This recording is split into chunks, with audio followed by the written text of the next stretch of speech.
These are the Lesson 11.3 notes on geometric sequences. Today we're going to identify what geometric sequences are, find future terms of a geometric sequence using an explicit formula, and calculate something called the geometric mean.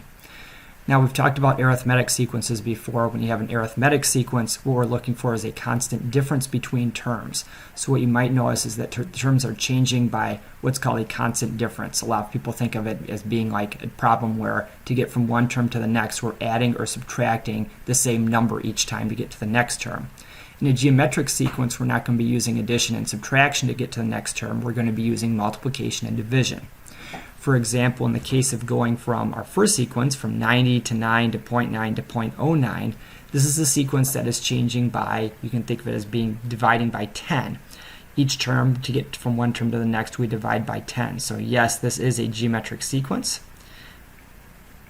And what we say is we're dividing each term by 10, but more commonly what we're looking for is what are we multiplying to get from one term to the next. And dividing by 10 is the same thing as multiplying by 0.1. So that would be our constant ratio in this case. 77777 can be thought of as being arithmetic because you're adding 0 to get to each term, but it can also be thought of as geometric because to get from 7 to 7 to 7 to 7, you're multiplying by 1 to get from one term to the next. So this is both an arithmetic and a geometric sequence. You can think of it as being geometric because we do have this constant ratio of multiplying by 1. 10, 20, 30, 40 is definitely arithmetic. You're adding 10 to get from one term to the next, but there's not something that you're multiplying each time by. For example, to get from 10 to 20, you're multiplying by 2. To get from 20 to 30, you're multiplying by 1.5. And to get from 30 to 40, you're multiplying by 4/3, which is 1.3 repeating. This is not the same ratio each time, so we'd say no, it's not geometric. In our last sequence of numbers, we're going from 1080 to 720 to 480 to 320. If you're not sure if it's arithmetic or geometric, or if it's neither, to figure out if it's geometric, the first thing you can do is you can divide each term by the previous term in the sequence. So we're not going to start with the 1080, but starting at 720. If you calculate 720 over 1080, and calculate that as a decimal, what you get is 0.6 repeating. That's like the ratio of 2/3. If you're at 480 and divide by the term right before it, 480 divided by 720 is also 2/3. And if you do 320 divided by 480, you get 2/3. It's the same ratio each time, so yes, this is a geometric sequence. Now, there is a typo on your worksheet. We're going to change this first a sub 1 here to an a sub n in our formula. But to find future terms of a geometric sequence using an explicit formula, this is our explicit formula for a geometric sequence. A sub n equals a sub 1 times r to the n minus 1 power. In a problem where it says if a sub 1 equals 4 and r equals -2, find a sub 6, pretty easy thing to do. We're just going to replace the n in the problem with a 6. So to find a sub 6, we're going to take a sub 1, which is 4, and we're going to multiply it by the constant ratio, which is -2.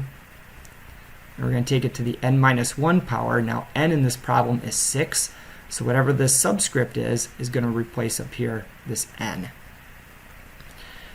If you're typing this in your calculator, you can type it in just like this, except you'll want to put parentheses around the 6 minus 1.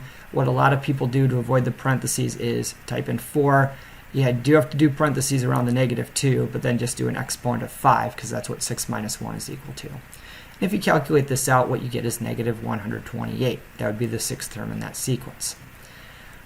To find the 50th term of a sequence that starts with 8, -8, 8, -8, we're looking for the 50th term. So I'm going to replace n in the formula with 50. The first term in the sequence is obviously 8.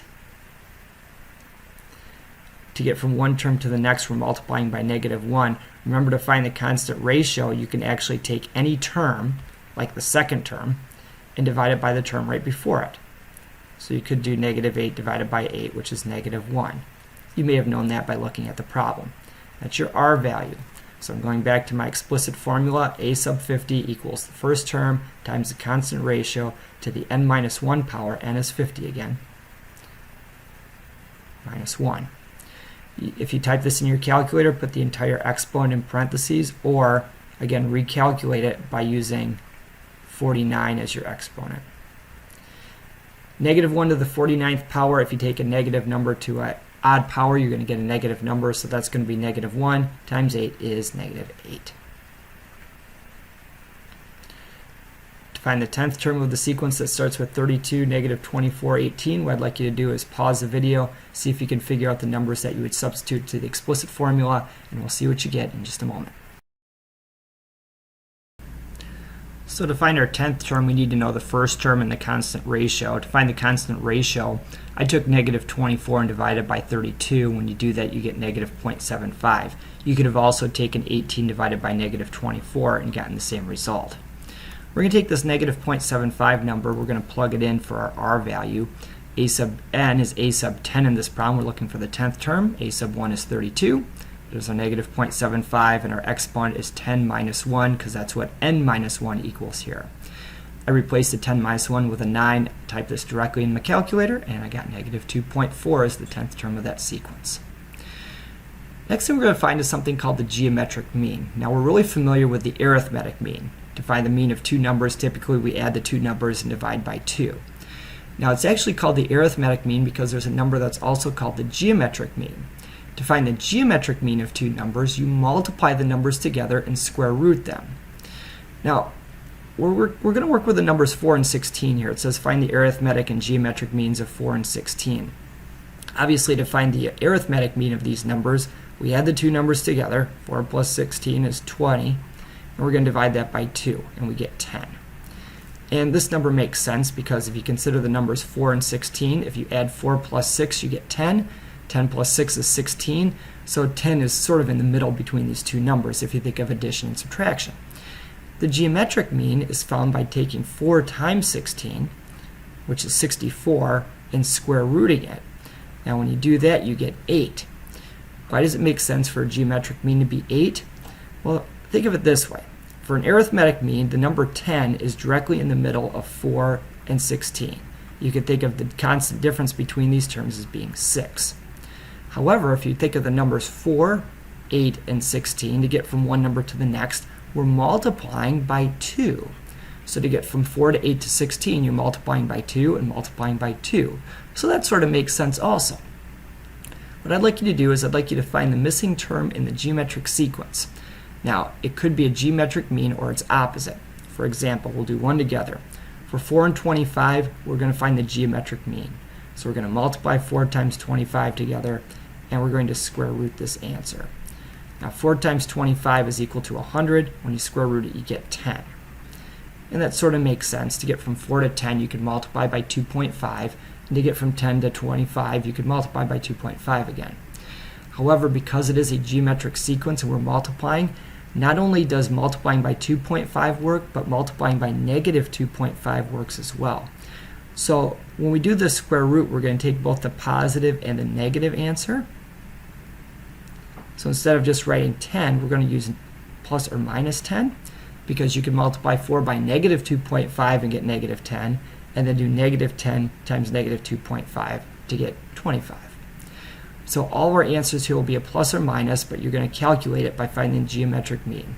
See if you could calculate these two geometric means. Pause the video and see what you get in just a moment. For our second sequence, we're going to use plus or minus 6, because if you multiply 4 and 9, you get 36. The square root of that is 6. And for 1 and 100, we multiply those numbers together, you get 100. When you square root it, you get 10. The last thing we're going to do today is find the first term and constant difference of a geometric sequence given two terms. Now, let's look at this example where we have a sub 4 equals 112, a sub 6 equals 448. What we're going to start with is our explicit formula. A sub n equals a sub 1 times r to the n minus 1 power. What I'm going to have you do is we're going to start by plugging in the larger of the two n values. So a sub 6 equals 448. We're going to plug in this term first. Now a sub 6 is kind of what we're working with here. That's a sub n. Now in our problem, a sub 6 is equal to 448. And this is going to equal the first term, which we don't know, times the constant ratio, which we don't know, to the n minus 1 power, and n is 6 here, so the 6 minus 1 power is going to be like the 5th power. We're also going to use a sub 4 equals 112, so a sub 4 equals 112. And this is equal to a sub 1 times r to the n minus 1 power. Now n is 4 here, so we're going to replace the n with a 4. It's going to be the 4 minus 1 power, which is the third power. So it's basically the sixth term minus 1 is 5, the fourth term minus 1 is 3. What we're going to do in this case is to cancel out a variable, we're going to divide these two fractions. We're going to divide these two equations, excuse me. So 448 divided by 112 is 4. When I divide a1 and a1, these cancel out because they're the same factor, and I have r to the fifth over r to the third power. Remember, when you're dividing these values that have the same base, we subtract the exponents, and this is r squared. When we square root both sides of the equation to get r by itself, to cancel out this 2, we square root both sides, we get a value of r equals 2. And that's your constant ratio. Really, r could equal plus or minus 2. It doesn't matter which value you use here, so we're just going to use the positive root because it's going to be easier to work with. To find out what a sub 1 is, we're going to plug in 2 into one of these equations. I think it's easier to plug it into this one with smaller values, so we're going to use the 112 equals a1 times r to the third power equation. So we've got 112 equals the first term, which we don't know, times r, which is 2, and we're going to cube this. Now 2 cubed is equal to 8, and to solve this equation, just divide both sides by 8. A sub 1 in this problem is going to equal 14 when you do that. So our final equation would be a sub n equals the first term, 14, times 2 to the n minus 1 power. And why this works is, the first term we know is 14. If you multiply this by 2, you're going to get 28. If you multiply this by 2, you get 56. Multiply by 2 again, you get 112. There's your fourth term. Times 2 is 224. Times 2 is 448. There's your sixth term, and it works. What I'd like you to do is pause the video and see if you can find the first term and constant difference for this other problem right here. For our last example, we're going to use a sub 5 first. That's equal to 117.5 equals a sub 1 times r to the n minus 1. N is 5, so we're going to use 4 here. And then for a sub 2, which is 940, we make that equal a sub 1 times r to the first power, because we're doing n minus 1 and n is 2 here. When you divide the left side of the problem, we get 0.125. On the right side, the a sub 1's cancel. R to the fourth over r is r cubed. Cube root both sides, you get a value of 0.5. I plugged it into the bottom equation here. 940 equals a sub 1 times 0.5. Divide by both sides by 0.5, you get 1880. And this answer makes sense because if the first term is 1880, if you multiply that by 0.5, you get the second term, which is 940. If you keep multiplying by 0.5, you get 470, 235, and 117.5 for your fifth term. And that makes sense here.